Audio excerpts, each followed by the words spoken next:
Hi, friends. Welcome back to Live at the Roxy on this Friday. For those of you guys who work 9 to 5s and are off on the weekends, you've almost done it. You're here. Welcome to the weekend. Let's fucking rage from our couches, socially distanced with masks on. Going to the club. A lot going on. Guys, I had a hell of a last 24 hours, so we'll talk about that. A lot of you guys saw that I got to talk to Zachary Levi, who I'm a massive fan of, and I was before my conversation with him, but I'm an even bigger fan of his now. Plus, I have a story about my sister regarding him that I think you guys will think is very funny. So some updates on my life, and then also there were 2 presidential town halls last night. We will be breaking those down. The Vow was renewed for season 2. That kind of shocked me, but I want to talk about that. Tatiana Maslany is denying being cast as She-Hulk. I have some theories on this one I want to run by you guys, but I'm really curious what your thoughts are. And also in the world of politics, merging with the world of entertainment, Diddy announced that he's starting his own political party called Our Black Party. And I haven't really talked much on the show about what's going on with Ice Cube either, who was working with the Trump administration and has caught a lot of slack for that. Flack? Caught a lot of flack? I don't think you catch slack. Slack is what they give you when they're giving you slack. He caught a lot of flack. The words on this Friday. Am I right, people? Am I right? And as always, if you guys have any questions, comments, concerns, anything you want read out loud, streamlabs.com/RoxyStryer. It's the best way to support me and also to get your message out, or right here in the super chat as well. If you are here watching this show live or after the fact, go ahead, hit that thumbs up button. As you guys in the chat were pointing out, we already have a few thumbs down. Honestly, I would rather people hit thumbs down than not hit any thumbs. It helps with the algorithm. The more thumbs there are, the more people see this show. So I would, those people, rock on with your bad selves. As long as you're giving me thumbs, really doesn't make much of a difference where they go. But for my own personal ego, thumbs up sounds better to me. Thank you so much. As I said that, look at the thumbs down going, all right, not mad at it. Keep on supporting the best way you can, friends. All right, guys, let's talk a little bit about my last night before we get into some of these things and take some Streamlabs. Let's ease into it, It's nice to kind of ease my way in. So last night for Big Brothers, Big Sisters of Ventura County, I got to talk to Zachary Levi. We did a Shazam watch party, which was very exciting. Where I got to do a Q&A with him for a half an hour. I took questions from the audience. Some of you guys even joined us in there. In my Discord, you guys were talking about it, which I was so excited about, the support and the rock stars coming through on that one. Really cool.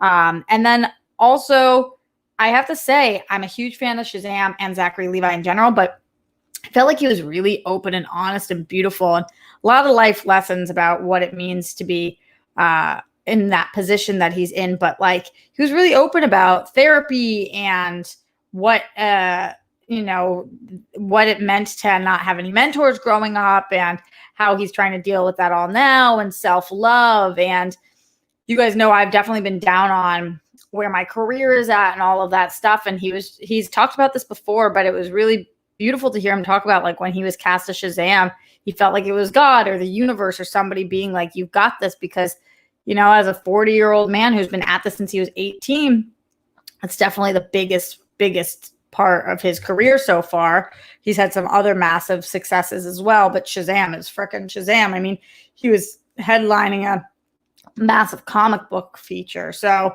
that was really cool to hear. And, fingers crossed, not just fingers crossed, going to keep on barreling through and working my ass off.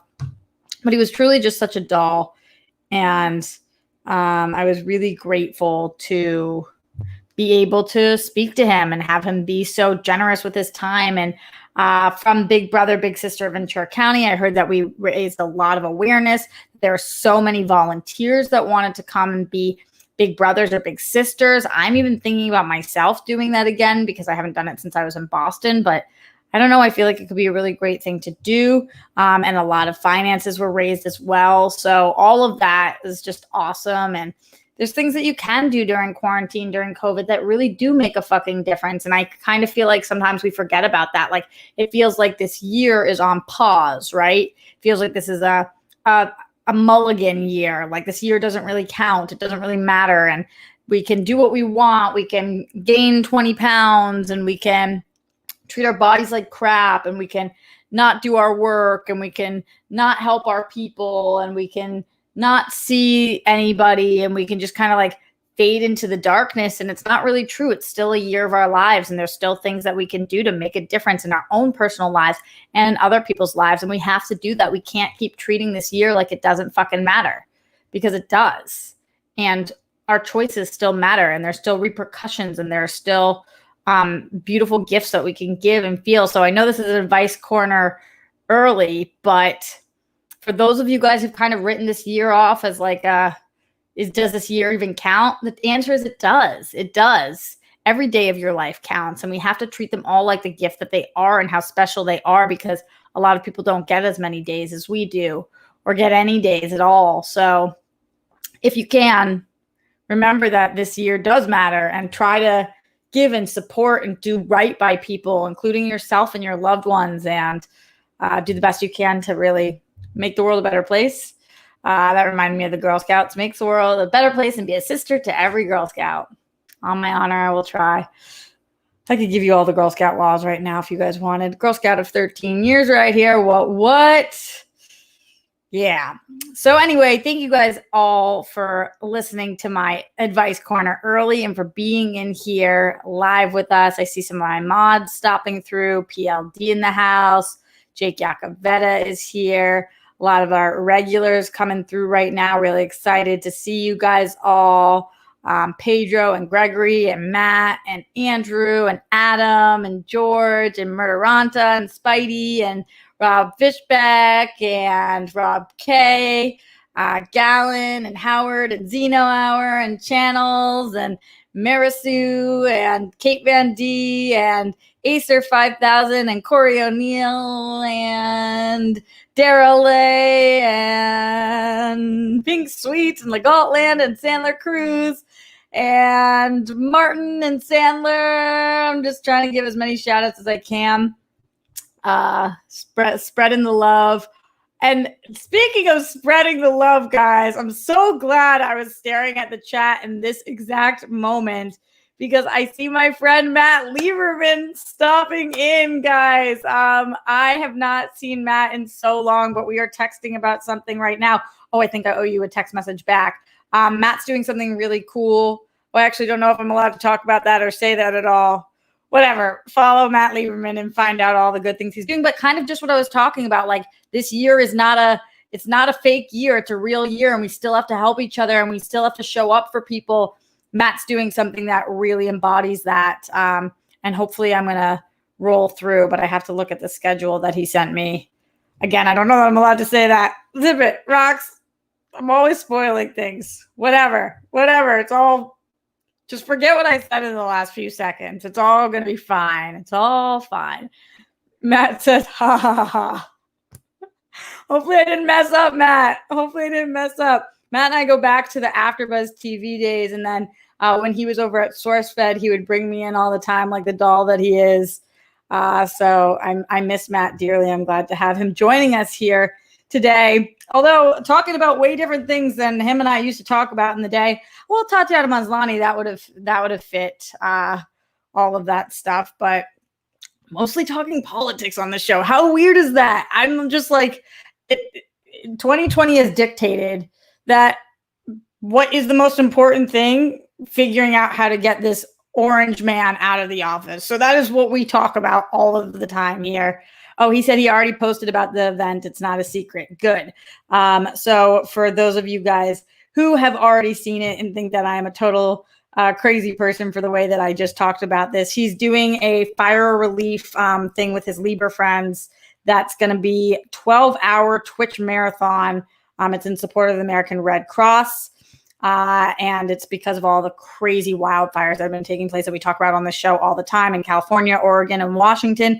I just talked to a friend, I believe that was in Oregon, who said that it's still kind of really bad up there. So it's been crazy here. If you guys don't live on the West Coast, trust me, it's been like just a wild, wild ride. But I know that my brother, even in Boston, said that he smelt the fires from there. And then I was speaking to somebody even in Europe, and they said that they could smell or see the fires from there. So what a weird year this has been, but we're literally watching the world burn. So, and we have a president who doesn't care that the world is burning, actually similar to the Dark Knight. Some people just want to watch the world burn, and he seemingly is one of them. So I'm going to try to figure out a way to pop by because I'm working tomorrow. I'm filming tomorrow, but I do want to stop into this. But in case, even if I'm not there, you guys should absolutely go join on his Twitch. Yeah, crazy that in a year of COVID and the protests and this massive election, like the fires don't even seem to make the top 3 list of crazy things that have gone down. Remember earlier this year when I did the Australian fire relief benefit, like, and that feels like 5 lifetimes ago, where we're trying to save the Australia and the kangaroos and the koala bears, and we did that massive stream where we raised so much money. It was an incredible thing that we did. And it was with names that were much bigger than me. And it was awesome to even just be asked to join. Doesn't that feel like it was 4 years ago? I mean, it doesn't even feel like this same lifetime, because those things that usually would be the biggest thing of the year aren't even like on people's radars, because we're dealing with so much. It's like sensory overload to be a human being right now. Legault says, was the Australian bushfire this year? I think it was end of 2019 into 2020, but you guys correct me if I'm wrong. And yeah, Matt's saying that's why I wanted to do something. It's not in the news at all. I know it's wild. It's wild. Like, everything is just, I feel like, going in one ear out the other right now, and like is passing by all of us. And not because we're not trying to pay attention, and not because we're not looking at the news, and not because we're not watching the debates, which I will get to in a moment, but because we can't even handle or grasp all of the things that we're seeing or hearing, because it's just too fucking much. It's too much for one person. It's too much to like compute that this is where we're at. And they're asking us, and we need to be caring about climate change, but people are having such a hard time thinking about, they're saying if we don't change our ways within the next 7 years, it's going to be irreparable damage. And people are like, that seems like tomorrow Roxy's problem. Like, that can't be today's Roxy's problem, because today Roxy is dealing with 50,000 other things. So like, we'll get to it, but like, we're not going to get to it if that's what our attitude is. So anyway, I know I'm preaching to the choir, but I did give a whole show yesterday, or a whole speech about practicing what we preach. So it is important for us to keep saying it out loud, and then to take action and practice on those things. Speaking of which, guys, the presidential town halls were last night. Who watched? By a show of bunnies, let me know if you watched either one or both. I will be perfectly honest with you guys. I watched all of Joe Biden's, and I watched half of Donald Trump's. I'm very proud of myself for getting through half of Donald Trump's, because it's challenging viewing. It is challenging viewing to sit there and watch him. And you just kind of want to like anger cry though. I recently I've got an anger cry. It's a new type of cry that I didn't know I had inside me. Usually it was a sad cry or an angry yell, but it's like an anger, like you make the face so hard that the tears start coming, and you're like, is that a tear that just went down my face? Because my face is red and I might punch the wall, but I'm pretty sure I'm crying right now. That's how I feel when I watch Donald Trump. That's how I feel when I listen to him. And I know, I did tell you guys, I do think it was his prerogative and right to have a town hall. If Biden gets to have a town hall, Trump gets to have a town hall. I was not mad at NBC for putting it on. First of all, their business, ratings, money, all those things. Second of all, the platform would have been his somewhere, somehow, anyway. So I was not mad at NBC. But listening to him talk is like signing up for a pre-therapy session. Like, you know, after you watch Donald Trump, you're about to have to pay $200 to go see your therapist because my insurance does not cover therapy. Thank you. Blue Shield. It just is like choosing to be pissed. But I got to know what he's saying because I got to be informed. I got to talk to you guys about it. Speaking of my friends, by the way, dear friend Lauren LaGrasso in here right now, in case you guys didn't check out her single freak show. It dropped, I think, 1 week ago. So make sure you check it out. She's a friend of the show. You guys know she's so freaking talented. And yeah, glad that she is here as well. And she says, hi, friends. We say hi back. All the rock stars say hi to Lauren. But going to Trump, it was challenging to watch, but he didn't say anything that I thought was, oh, I didn't know that about him, or that was new information. He did denounce white supremacy, but he's so angry about denouncing white supremacy. Like, it's bizarre to me. I mean, somebody could ask me every hour, on the hour, every day for the next 50 years of my life, do you denounce white supremacy? And I would say, yep, yes, I denounce white supremacy. And that would never anger me. When Savannah asks him, do you denounce white supremacy? He was like, I fucking did it. I said it. This is huge. It's huge to denounce white supremacy. I did it. I said the things. I did the things. You asked me now about QAnon. You asked me now about all these things, and I did it. I said it. What do you want from me? I fucking denounced it. I denounced it. I denounced it. And it's like, wait, what? Why are you so pissed about it, though? I know he's like, you're being nitpicky. Now you think that I'm mad about denouncing white supremacy, but you thought I was a white supremacist. And I know. It's like, it's infuriating because he did denounce white supremacy. But just because somebody says, I denounce white supremacy, it doesn't mean they actually denounce white supremacy, because why are you so fucking mad about it? Weird is the wrong word, because that's the word that you use when something's unexplainable, something you can't explain. This is something I can explain. The reason that he's so pissed about denouncing white supremacy is because he knows he has to do it, because otherwise he's going to get torched, but he doesn't want to because he's a white supremacist. That's what's happening here. He doesn't want to say it because he doesn't want to piss off his white supremacist followers, because he is their leader. I'm not saying he's having secret meetings with them. I'm not saying that he's sitting there and is really in secret talking about his plans for white people to take over the world. I'm not saying any of that. I am saying that he is racist. I think that has been made abundantly clear, and that he is somebody who is not really wanting to denounce white supremacy because he doesn't think it's that bad. And that's the truth, but he has to do it because his campaign has told him, just say you fucking denounce it. And he's like, oh, I did. I denounced it. That's what I did. I denounced the white supremacy. It's fine. Now you're going to ask me about this group, that group. Here's another thing. So he doesn't want to admit that he knows what QAnon is. He's asked about it multiple times by Savannah. She looks at him and says, what do you think about this group? She says, what do you think about this thing that they did, this thing? And he says, I don't know what QAnon is. I don't know QAnon. How am I going to answer if I don't know? She's like, well, I just told you what they do. He's like, well, I don't know that I believe you. I don't want a president who doesn't know what QAnon is. I want a president who knows who they are and denounces them. That's what I want. He's like, I don't know. Am I supposed to feel better about the fact that you are burying your head in the sand? Because you do know for sure. You're pretending you don't know because you don't want to answer the question, because you don't want to have to denounce them, because you dig them and you know that they support you, and they support you because you're full of hate, and so are they. And that's what's happening here. But he can talk about Antifa all day. All day he can talk about Antifa, because that's the left. And there's bad things on the left too. There's bad things on both sides. And I'm really sorry to Bernie Sanders that my Trump sounds more like Bernie. I swear to you, Bernie, if you're ever watching this, it's not you. It's me. It's a me problem. I can't differentiate my Trumps and my Bernies. They sound the same. And I'm really sorry about that. It's just tough.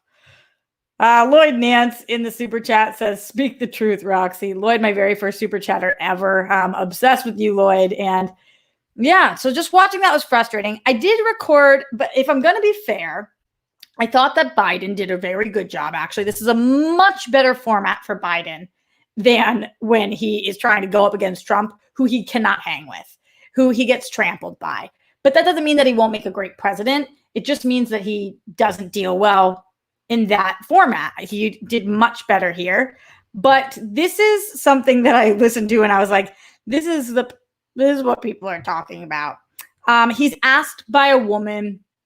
A woman comes to ask a question to Biden. She says, hey, I am the mother of two. I have two daughters. One is 8, one is 10. And the youngest one is transgender. What are you going to do to help the rights of transgender people is essentially the question. And here's the thing. Like, this is where, like, he's like Uncle Joe. He's trying. He's for sure trying. But again, if I'm going to be fair, if I'm going to poke at Trump, and you guys know all day, every day, Joe Biden has my vote. There's nothing he can do at this point to not have my vote. It is a lock. Team Joe Biden, Dem, everything through and through. But like, you hope he has a better answer for this. So this is him trying to talk to the mother about her transgender daughter. Here is his response, okay? An 8-year-old child or a 10-year-old child decides, I decided I want to be transgender. That's what I think I'd like to be. It'll make my life a lot easier. There should be zero discrimination. And what's happening is too many transgender women of color are being murdered. They're being murdered. I mean, I think it's up to now 17. Don't hold me to that number, but it's higher now. And the woman goes higher. Okay, two different things. I'm going to say the number is 0. 0 transgender women or men have ever said, I want to be transgender so that my life can be easier. That number is a straight up 0. Like, first of all, you don't like wake up and decide I want to be transgender. That's not what happens. You identify that you are a man living in a woman's body or a woman living in a man's body or anywhere else on that spectrum. And you decide that you're going to live your life in your truth, which is whatever sexuality or whatever sexual orientation or whatever gender you decide. That's like LGBTQIA community, not rules, but like that is how it works. You're born a certain way and then you live your truth. So that truth, the truth of the LGBTQIA community is that living your truth makes your life so much motherfucking harder. You don't choose to live that truth because now you get to live an easier life. You choose that truth despite having to live a harder life. So that's how badly that is your truth, that you sign up for a harder life because you have to be who you are. So his thought process on that one was like mind-blowing, but that's not even the worst part. Then he says the number of transgender women of color who have died at this point is 17. I literally can't even handle that comment because and the mom goes like, higher, Joe. I'm trying to give you the softball here. Higher. 17? What textbook did he read that in? I mean, is he talking about this month? What is he talking about? I mean, there are thousands of transgender women of color who have been murdered. And that's what I'm saying. Like, his heart is in the right place. He obviously is full of good intention. What he was trying to say was, and he did say, I'm going to protect the rights of transgender people. And I'm going to change the laws if I need to protect the LGBTQIA community. But instead, what he said was, if you want to choose to live an easier life, you live that life. And also, there's too many people dying. Like, handful of them. It's like, oh, Joe, thank you for being on our side here. Thank you for wanting to help, but like, you just don't get it.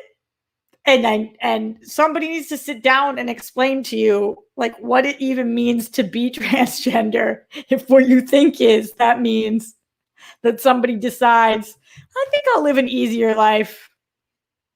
What? So again, I do think he did a really good job here. I think he spoke very well, clearly, not in this situation, but in general in the town hall.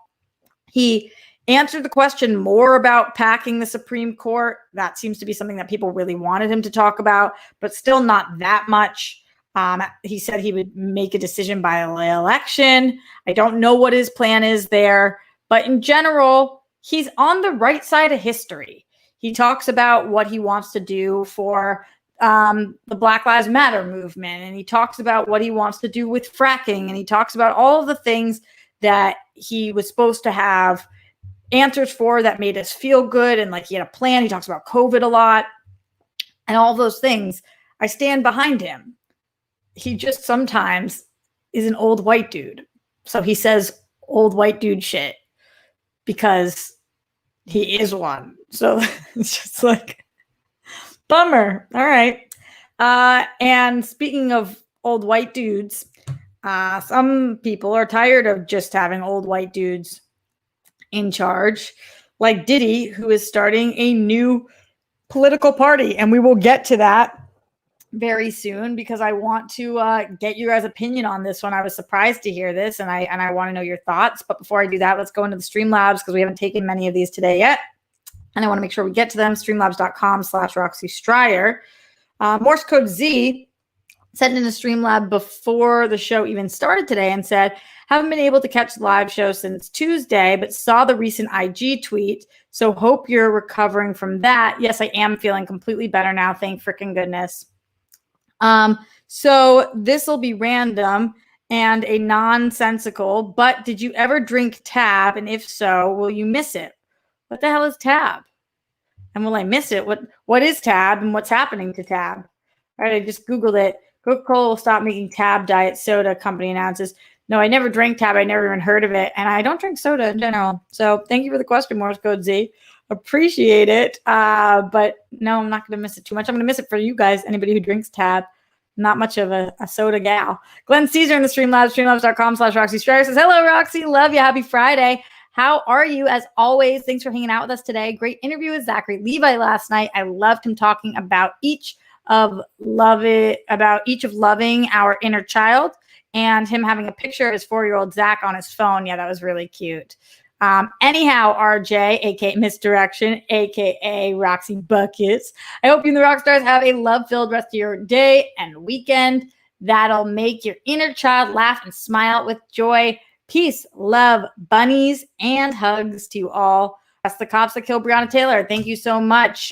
Brett Hankinson, Miles Cosgrove, Jonathan Mattingly, rest the cops that killed Breonna Taylor. We'll say it every single day on the show for as long as we have to. Star for killing Breonna Taylor. Star all three of them. Who knew we had to add those motherfucking asterisks? G. Smith in the Streamlabs. Streamlabs.com/Roxy Stryer says, keep up the good work. G. Smith, thank you so much. I appreciate that. I will do my best. Cause that's all I can do is the best that I can do. Yeah. Appreciate it. I do. Thank you. Much love. You guys talking about Tab in here. It's a soft drink that tasted like garbage, said Spidey Sensei. Tab was gross, said Rob K. I don't know. You guys are talking about Squirt now too. I'm just not a soda person. I did like root beer when I drank soda, but it's been a long time since I rock and roll. It's been a long time since I drank soda. That is the truth. Let's talk about Diddy, and let's talk about Ice Cube, and let's talk about what's going on in the world of musicians talking about politics. I believe that any person who is in the entertainment space, any person who has a platform is able to use that platform for whatever the fuck they want. You built a platform, you're able to use it however you want. So I am one of those people who at award shows has no problem with people going up and using their time to have political speeches. Is it entertaining? No, but it's your platform, it's your time. Do whatever you want with it. I really doesn't bother me. So I like when musicians or entertainers get involved in politics and use their platform for good. That being said, a lot of times what they say, because they don't, either they are in the know and they maybe have some different beliefs, or they aren't as aware. A lot of times what they say is kind of confusing and like, wait, what's happening here? So Diddy today announced that he is starting a new political party that is aimed to uplift the agenda of America's Black community. Said, I'm launching one of the boldest movements I've ever launched. It's called Our Black Party. It's time for us to have our own Black political party unapologetically, because right now, if you look at the debates, we're not even a part of the conversation. We don't have any political power. We don't have any political leverage. And so we started our Black Party with some young, fearless Black activists, elected officials, and I've stepped up and put the money behind it. So I'm a little confused by this, because whether we like it or not, this country is a two-party system. You know, we, especially when it comes to the presidential candidates, we have, you either vote in a Republican or a Democrat, and that's what's happened for hundreds of years now. So is this a competing party like the Independent Party, the Green Party, or anything along those lines that's going to have political candidates and presidential candidates? Or is this going to be a party that supports another party? Because also we're in the middle of an election right now, and it feels like a strange time to be announcing a political party when we need to be getting out somebody who definitely doesn't believe in the rights or in helping the Black community, which is Donald Trump. So I don't want to sit here as a little white girl and tell a Black mogul what to do. And maybe I'm misunderstanding, but I feel like this is a little bit of a distraction. And I don't know how this is going to help right now. I don't really know what his end game is here. Oh yeah, you guys are mentioning Kanye West. I didn't even mention him in the talks of political/musical crossover. So then on top of that, there's been this Ice Cube situation that we haven't talked about on this show. There's been a lot of controversy around it. It began when a senior advisor to Donald Trump revealed this week that the rapper Ice Cube had been collaborating with the president on his promise to Black America. A lot of people were saying that that meant that they felt like Ice Cube sold out because he was working with the Republicans on figuring out what to do for Black America, and that it seemed like he was supporting Donald Trump. You know, I have a kind of a hard time with this situation, because what Ice Cube said defending his decision about working with the White House is he said that Black progress is a bipartisan issue and talking truth to power is part of the process. I completely agree with that, is the thing. I agree that Black progress is a bipartisan issue. I agree that we should want Black progress. We need Black progress, regardless of who is the next president of the United States. The problem here is that by Ice Cube doing this, it looks like he is supporting a candidate who is not actually for Black progress, and seemingly is just using him as a way to be like, look, I spoke to Ice Cube and I'm here for the Black progress. I like the progress. You know, I'm the favorite president of all the Black people. They all come to me and they say, I'm the best president. That's the thing. They like me better than any other president. I do very well for the African-American community. Like, that's what he says. So I agree theoretically with Ice Cube that it should be on both sides, but it's not. And now in this pivotal moment, it does seem like he's endorsing somebody who's full of hate and not actually good for Black progress. So I just wanted to touch on it because we haven't spoken about it really on this show, and a lot of you guys have been asking me about it. I don't know that he was trying to sell out or that his heart was in the wrong place. I just think he misstepped. And a lot of people are pissed at him, and I understand why, but just think it wasn't the smartest move, but I do think that maybe his heart was in the right place and he's trying to do right by himself and his community, but I don't think it worked. Let's see. G. Smith says, Cube, here's a start for Republicans. Stop supporting groups who shoot us. Totally, G. Smith. Exactly. So it's like, I do feel like the Republican Party is totally using him and he's not seeing that for whatever reason, which is kind of what it is. Let me know what you guys think. Do you believe what Ice Cube was doing is right, wrong? Do you think his heart was in the right place? Streamlabs.com/Roxy Stryer. Also, if you did watch the presidential town halls, if you had any thoughts on them, please let me know right here in the super chat or on the Streamlabs. Curious all your political beliefs on today's show. As we do move on from politics towards entertainment, although that is just so crossed over these days that it's crazy. Thank you to our amazing mod, Jake Yacovetta, for putting that link in streamlabs.com/Roxy Stryer. Yo, this is a weird one. Tatiana Maslany is denying that she's She-Hulk. I said we jump all over the place on this show, and here we go. She is denying being cast, and I have some theories on this, but this was all over the internet today, or between yesterday and today. We talked about this weeks ago, saying that she was cast as She-Hulk. And then now she's saying that she was not. This is coming from Digital Spy. I don't know who initially reported it. She was in a conversation with Sudbury Star. She said that actually isn't a real thing, and it's like a press release that's gotten out of hand. I've been connected to these things in the past, and press has gotten onto it, but it's not actually a thing, unfortunately. I don't know how these things get. I don't know. You know better. I have no idea. And she laughed. So, here are my theories. Either, number one, she is in talks, but the paperwork is not signed yet, and maybe she's able to use this as a little bit of leverage to try to either make more money, get a sweeter deal, show that she doesn't 100% necessarily need this, or it is signed and it got leaked and she wasn't allowed to say anything yet, and she's trying to debunk it so it doesn't look like she's already been cast. Glenn Caesar says Mark Ruffalo has already tweeted about her being cast, but yeah, a lot of times actors don't know about other people's situation. I don't think there's a world in which she wasn't in talks about this at all. I definitely think she either is cast or was very close to being cast, but we also know that Mark Ruffalo fucking live streamed from his pocket. What was it? The second Avengers movie? What the fuck one did he do? It was crazy. Or was it Ragnarok? He fucking live streamed one of them from his pocket, and he always speaks too soon. Or what was the time where he said that everyone's going to die when he was sitting next to Don Cheadle, and Don Cheadle was like, shut up, man. Like, he spoils things all of the time.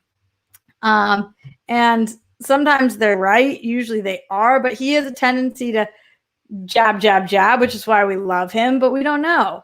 I still think she is great. I think she will be cast. I think that this, though, there's got to be a reason why she's saying this, and it's either because Marvel was pissed the way that it was leaked, or because the I's and T's were not dotted and crossed yet. Those are kind of the two thought processes I have right now. What do you guys think? Do you think that there's any chance that she's actually not She-Hulk? Do you think that this is about contract, or do you think that the information just got leaked a bit too soon? Because why would she be saying this? Just curious on what you think. Let me know in the Streamlabs, streamlabs.com/Roxy Stryer, or right here in the super chat as we move to talk about a little more entertainment news, guys. Some more entertainment news that came out today. I was really surprised. You guys know I've been talking a lot about this show, The Vow. In case you haven't heard me talk about it, this is the NXIVM sex cult show. It's on HBO Max. It's been, I believe, 8 episodes so far. It is about what happened and exposing what was going on in the NXIVM sex cult, which is, I don't know if that's the proper way to call it that. But it was with the girl from Smallville, Allison Mackey, and the show is mind-blowingly scary and crazy, and you see how like normal ass people get involved in a cult and what happens because they don't believe they're signing up for a cult, and then they're in too deep, and then all of a sudden they're getting fucking branded and having sex with people that they don't want to have sex with, and like all of these things start happening. But it's a docu-series about Allison Mack. Thank you, not Mackie. I made up her last name, Allison Mack. It's a docu-series about something that took place. So I'm surprised to see they're getting a season 2 because I don't think we're done with season 1 yet. I think there's a couple more episodes left. Correct me if I'm wrong. But I'm wondering what season 2 is going to be, because this season's been so thorough and uncovered so much. And I believe that the cult doesn't exist anymore. So what is season 2? And then I was like, oh, are they going to deep dive into a different cult? But no, it's about the same one. So I don't know. Kind of surprised on this. Would love to know your guys' thoughts. Send bunnies, by the way, if you're watching The Vow. If you're not, it's definitely worth your time. It's freaky, though. It's definitely freaky. And I've been having a hard time watching it at nighttime because it makes me like wigged out. I know that I put out yesterday on Instagram that I needed some more recommendations to watch. And you guys are saying Haunting of Hill House and Bly Manor, which I'm probably going to watch as well. But I almost would rather watch those things at night than this, because this is real life. And it's just like, it's so hard to actually believe and see, like, and as the leader, Keith, is talking, it's just like you want to punch him in the face, like how he believes men and women to be, and just awful. And the FBI and the police refusing to get involved for so long and waiting until like Me Too was a thing till they kind of like jumped on it. There have been 8 episodes so far. I've seen all 8 of them.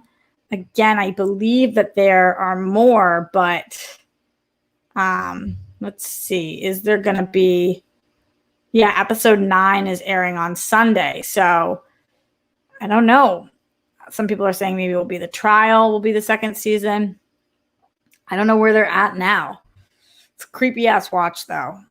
Getting some bunnies in here from people. Spidey Sensei watching. Glenn Caesar watching. Is that it? Wow, guys. This show is fucked up, I'm telling you. I don't know that's the best quarantine watching. But it's just like a lot of... Like I said, we're inundated with so many things right now. And this is just another one of them. Just another freaking thing. Okay, so we are going to be getting out of here relatively soon. So please get in your last minute Streamlabs, streamlabs.com/Roxy Striar. If you have not already, you're watching live, you're one of the 115 plus people watching live right now, then give this video a thumbs up. Also, afterwards, don't forget to comment. You can let me know how you thought the presidential town halls went last night, who you thought did a stronger job, what you think about The Vow getting a season 2 and what you want to see from that. How do you feel about the Tatiana Maslany situation? And do you think she actually is She-Hulk, or what do you think went down there? What do you think about Diddy's Our Black Party, and what are his, what do you want to see from that, I guess? What are you hoping happens for this election with that? But what are you hoping happens in the future with that? And Ice Cube working with Trump, where's your mind on that one? Would love to know all your thoughts about that stuff in the comments. Oh, man, it's a weird world. It's a weird fucking world that we're living in, friends. And we're all just living here. And we're all just living here. It's kind of what it is right now. Tomorrow, I will be back. I think I might go up a little earlier, maybe at noon tomorrow. But I'll keep you guys posted for Live at the Roxy. And then on Sunday, I actually booked another gig. I don't know if I can tell you guys about it yet, but maybe tomorrow I can. But I'm going to be doing some stuff in the sports world, which is very exciting to me because you guys know I love sports. They make me happy. I miss basketball. I want it to start up immediately. But yeah, I'll be keeping you guys posted on that, though my Sunday time might be a little off too. But still live every single day at the Roxy because you guys know how we do. What are we on? Day 215 in a row? Where are we at? Where's Glenn Caesar when I need him? How many days have we been going? Let me know. Jake says you just like the worst teams. The worst or the best? You know? You dig? In the meantime, until tomorrow's show, remember, guys, this year still fucking counts. So you still have to treat people with love and kindness and compassion and practice what you preach and do right on others and all of those things that make you a human being and make you good and make you alive and make you have a soul and make that soul be something that is fed. So yeah, hopefully that's a little bit to sit on. Love you guys lots. And make your bed. Do what you can to be that 1% happier. And I will see you tomorrow, 1 p.m.-ish, maybe a little earlier, live at the Roxy.